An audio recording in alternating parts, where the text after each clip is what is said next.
స్నేహం చేయాలంటే status level బట్టి స్నేహం చేస్తారు.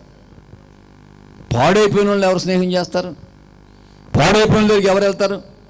పాడైపోయిన ఎవరు కోరుకుంటారు? కోరుకోరండి. కానీ యేసయ్యకి కావాలండి. ఆయన ప్రేమ ఎంత గొప్పదంటే మన దగ్గరికి వచ్చి మనల్ని ప్రేమించేవాడు. మనం ఎత్తుక్కుంటూ ఆయన వస్తున్నాడు. నీ జీవితంలో ఆయన ఎత్తుక్కుంటూ వస్తున్నావు. చెడిపోతున్నావు, లోకంలో పడి చెడిపోతున్నావు, పాపంలో పడి చెడిపోతున్నావు, రోగంతో చెడిపోతున్నావు. అయితే నువ్వు చెడిపోవడం ఆయనకి ఇష్టం లేదు. బాగుండాలండి ఆయన ఉద్దేశం. నేనేనంతే, నువ్వేనంతే. ఎవరు స్నేహం చేస్తారండి చెడిపోయిన వాళ్ళతో? ఎవరు స్నేహం చేస్తారు? ఆయన వెతుక్కుంటూ వచ్చాడు. నశించిపోతున్నామని బాధ కలిగిందండి.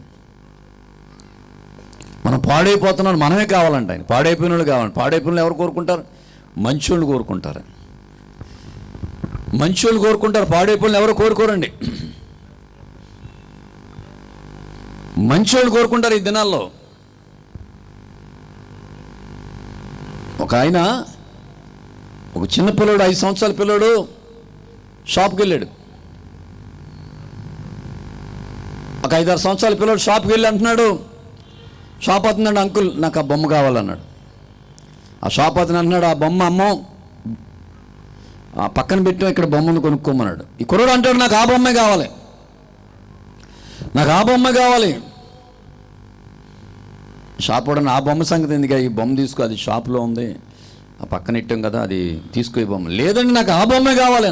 ఇది ఎక్కడ గొడవయా అని ఆ షాపుని పట్టుకొని గొడవ చేస్తుంటే ఆ లోన్ ఉన్న మేనేజర్ వచ్చేసాడు. ఏంటి ఇక్కడ గొడవ జరుగుతుంది? అప్పుడు ఆ షాప్ వాడు అంటాడు, ఏం లేదండి, అతను ఆ బొమ్మ కావాలంటున్నాడు, ఆ అద్దంలో ఉన్న బొమ్మే కావాలంటున్నాడు, ఈ బొమ్మ వద్దు అంటున్నాడు, నేను ఇదే తీసుకోమంటున్నాను, అదే కావాలంటున్నాడు నన్ను. అప్పుడు షాప్ యజమాని, బాబు ఈ బొమ్మ తీసుకోరా, ఆ బొమ్మ వద్దులే అన్నాడు. ఈ కుర్రోడు అంటాడు, నాకు ఆ బొమ్మే కావాలి, నాకు ఆ బొమ్మే కావాలన్నాడు. అప్పుడు అంటే షాప్ యజమాని అన్నాడు, ఈ గొడవ పడలేకపోతే ఇచ్చే అన్నాడు. తీరా ఆ బొమ్మ అర్థం తీస్తే ఆ బొమ్మకు కాలు ఇరిగిపోయి ఉందండి. ఒక కాలు ఇరిగిపోయింది ఆ బొమ్మకి. కాలు ఇరిగిపోయిన బొమ్మ. వెంటనే ఆ మేనేజర్, ఆ షాప్ అతను ఓనర్ అన్నాడు, ఇరిగిపోయిన బొమ్మ ఎందుకయ్యా నీకు అన్నాడు. ఇది కోరుకుంటాడు మంచి బొమ్మ అనేస్తే అప్పుడు అంటాడు, ఒకసారి ఆ యజమాని నా షాప్ అని పిలిచి ప్యాంట్ ఇలా పైకి ఎత్తాడు. అయ్యా నా కాలు కూడా ఇరిగిపోయిందండి, ప్లాస్టిక్ కాలు వేసుకున్నాను, మీరు కాలు ఇరిగిపోయిందని ఆ బొమ్మను పక్కన పెట్టేశారు కదా, నన్ను కూడా అందరూ పక్కన పెట్టేశారు, నన్ను కూడా ఎవరు పట్టించుకుంటలేదు, నాకు అందుకే ఆ బొమ్మ కావాలని. కానీ ఆ షాప్ ఓనర్ ఏడవడం మొదలుపెట్టాడు. బాబు అందుకని నీ బొమ్మ కోరుకుంటున్నావు, అందుకని నీకు బొమ్మ కావాలి. అవునండి నాకు ఒక కాలు లేదు, ఆ బొమ్మకు కూడా, బొమ్మకు కాలు లేదని కదా మీరు పక్కన పెట్టేశారు, నన్ను కూడా నా కుటుంబీకులు పక్కన పెట్టేశారు, నా బంధువులు పక్కన పెట్టేశారు, నా చుట్టాలు పక్కన పెట్టేశారు, ఎందుకంటే నాకు ఒక కాలు లేదని. ఈ రాత్రి దేవుని వాక్యం ప్రియ సహోదరి స్నేహితుడా, సత్యం చెప్తున్నా, నిన్ను ఎవరు పక్కన పెట్టినా యేసయ్య పక్కన పెట్టాడు. చెప్పకూడదు, మేము పరుచుకుందాం. ఎవరు పక్కకు తోసేసినా నా యేసయ్య నిన్ను పక్కన పెట్టడు. ఆయన నువ్వు కావాలి, నువ్వు కావాలి, నువ్వు కావాలి. కుష్టి వ్యాధిగ్రస్తుని పక్కన పెట్టేశారు ఊరంతా, మాకు అక్కర్లేదన్నారు.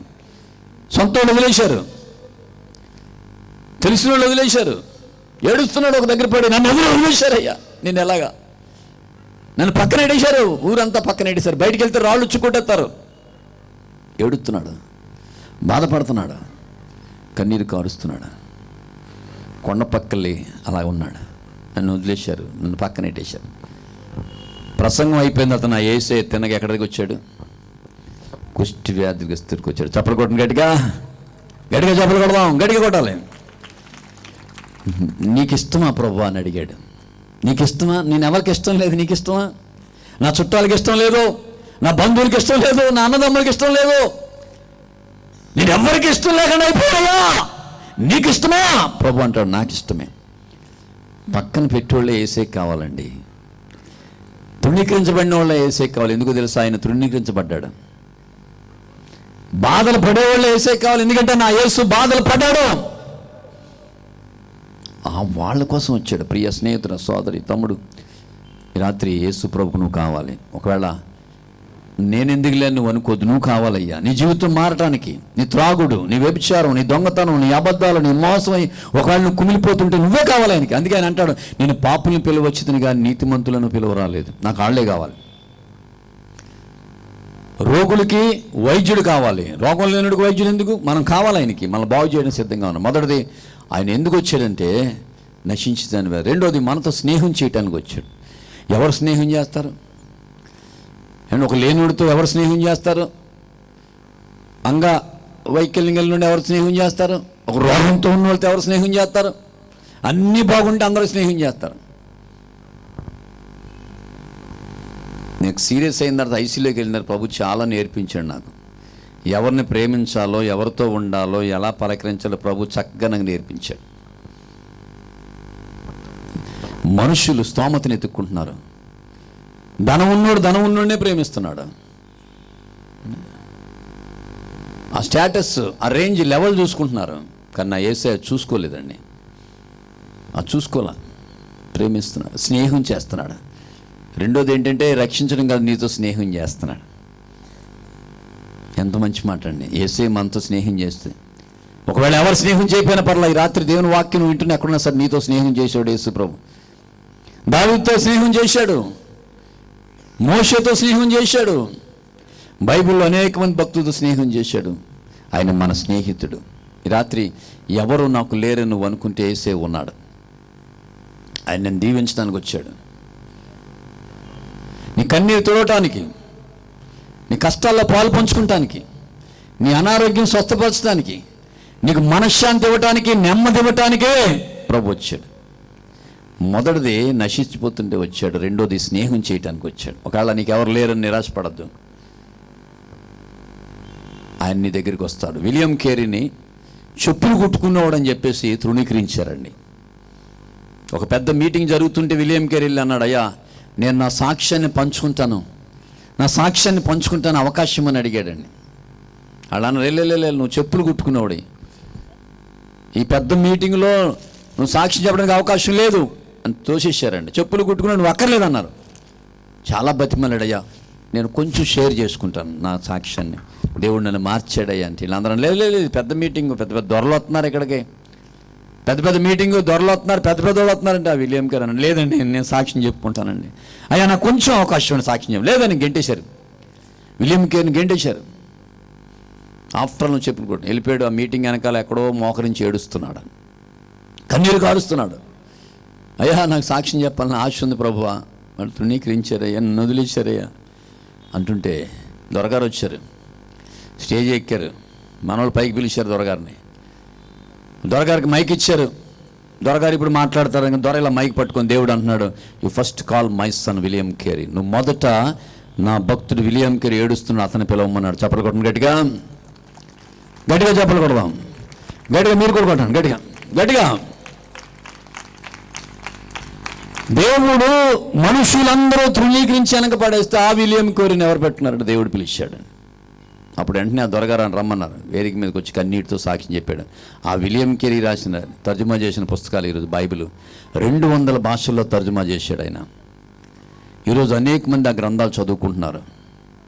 తృణీకరించబడిన వారిని దేవుడు పైకి లేపుతాడు. అమ్మా, నిన్ను ఒకళ్ళు తృణీకరించబడితే, నీ చుట్టాలు, నీ బంధువులు, నీ అన్నదమ్ములు వదిలేస్తే, నువ్వు పనికి రావు అని అంటే ఏసంటే నాకు పనికి వస్తావు అంటున్నాడు ఆయన. నీకు చేత కావాలంటే నా ఏసంటే నీకు చేత నవ్వుతూ అంటున్నాడు ఆయన. నువ్వు బ్రతకు అని మనుషులు అంటుంటే ఏసంటే నువ్వు బ్రతుకుతావు అంటున్నాడు ఆయన. నీ రోగం తగ్గదని మనుషులు అంటుంటే ఏసంటే నీ రోగం నేను స్వస్థపరుస్తాను అంటున్నాడు. నిన్ను పక్కన పెట్టేశారు అంటుంటే ఆ పక్కన పెట్టిన వాళ్ళు నాకు కావాలంటున్నాడు యేసయ్య. ఒకవేళ నీ కుటుంబంలో ఏమైనా పక్కన పెట్టే దిగులు పడద్దు, ఆయన దగ్గరకు వస్తాడు, నీతో స్నేహం చేస్తాడు. ఈ రాత్రి దేవుని వాక్యం వింటున్నాం, తీర్మానం చేసుకో. నిజమే ప్రభువా, నన్ను పక్కన పెట్టేశారు, నన్ను ఎవరో పట్టించుకుంటలేదు, నశించిపోతాను, నిన్ను రక్షించడానికి వచ్చాడు. రెండోది నీతో స్నేహం చేయడానికి వచ్చాడు. నేను ఒక మీటింగ్కి వెళ్ళాను.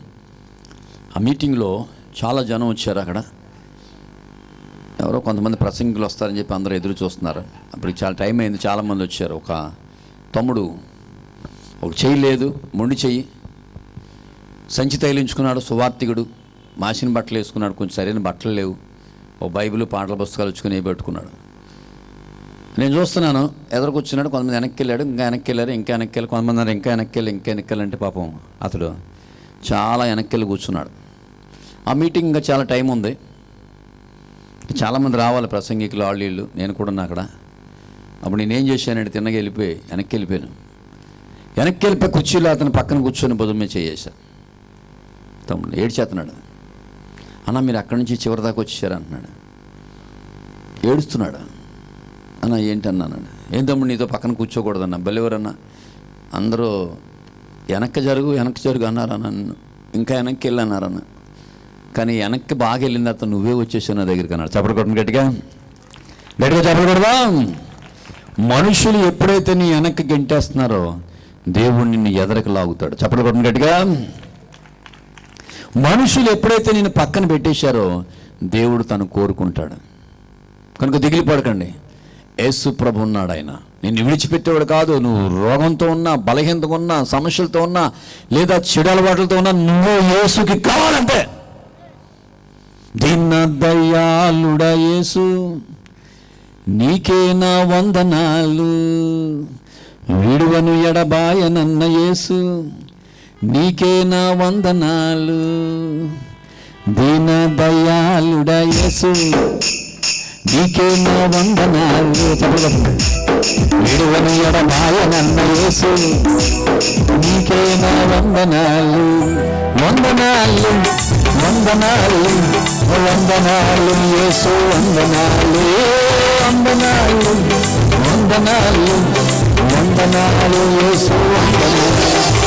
దీన దయాళుడా యేసు నీకే నా వందనాలు, విడువను ఎడబాయనన్న యేసు నీకే నా వందనాలు.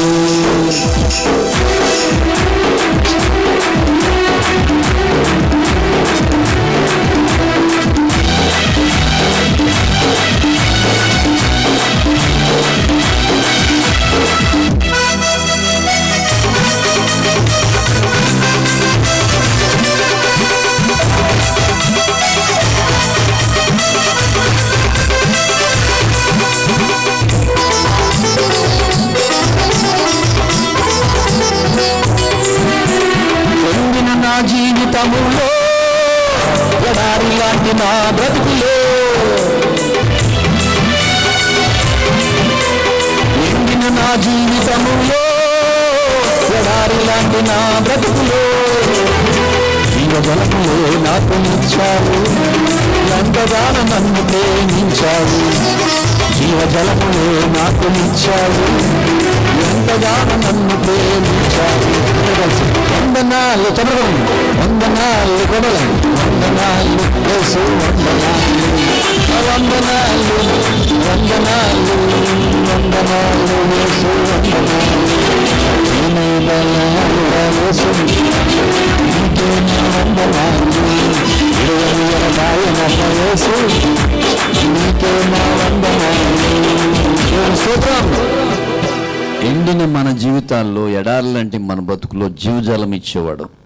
ఈ రాత్రి దేవుని వింటున్న ప్రియ సహోదరి స్నేహితురా, మీరు దిగులు పడకండి. ఎంతమంది తృణీకరించిన, ఎంతమంది నిన్ను పక్కన పెట్టినా, నశించిన దాన్ని వెదకి రక్షించుకొచ్చిన ప్రభు నేను రక్షించబోతున్నాను. ఈ రాత్రి నువ్వెవరైనా సరే దిగులు పడక్కర్లా. రెండోదిగా నీతో స్నేహం చేయడానికి వచ్చాడు, నీతో ఫ్రెండ్షిప్ చేయడానికి వచ్చాడు. ఆయన పక్కన పెట్టేశారు కుష్టి వ్యాధిగ్రస్తుడిని, ఆయనతో స్నేహం చేశాడు ప్రభు. సమ్మరై స్త్రీని పక్కన